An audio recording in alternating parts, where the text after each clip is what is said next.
Delirium, ben, c'est un mot qui est anglais, qui veut dire le délire. Et j'ai commencé en 2011, je pense, à travailler avec des images d'arbres qui sont symétriques. C'est pas des arbres qui sont symétriques, c'est moi qui les rends symétriques.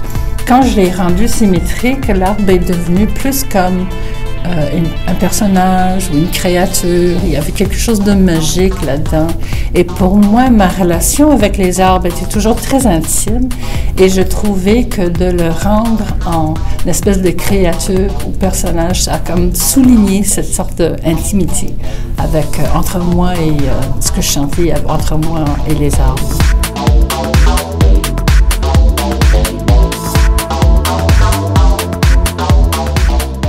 Ce que j'aime en rendant les arbres symétriques, c'est qu'ils sont à la fois naturels et non naturels. Ils sont arbres et non arbres en même temps. C'est comme ils sont, pour moi, c'est comme s'ils marchent sur une ligne complètement entre les deux. Surtout parce que quand je prends les photos, puis je les fais, je le prépare comme en étude photographique, la symétrie est parfaite. Mais à fait de le faire, de le travailler à la main, ça devient imparfait encore. Alors, l'image est transformée d'une image naturelle, imparfaite, à une image pas naturelle, complètement parfaite, puis il est ressoumis à une autre transformation où les côtés imparfaits sont comme retrouvés encore. Souvent, les visages, je les trouve en les peignant.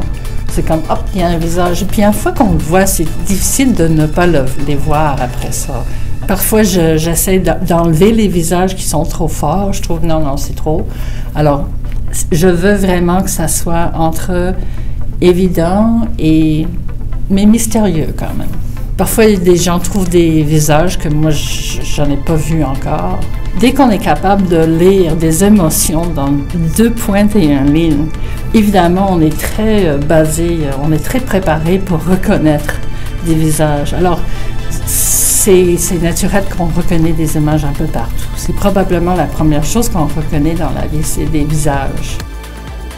J'ai déjà fait plein de gris, mais maintenant je suis tombée dans le bleu. Le couleur bleue, ils peuvent être éclatants et diminuer en même temps. Mais c'est pour ça que le bleu est vraiment intense, parce que je veux que ça ait une luminosité, parce que moi j'aime ça dans les tableaux, la luminosité. Mais c'est quand même, tu n'es pas obligé de mettre des couleurs éclatantes.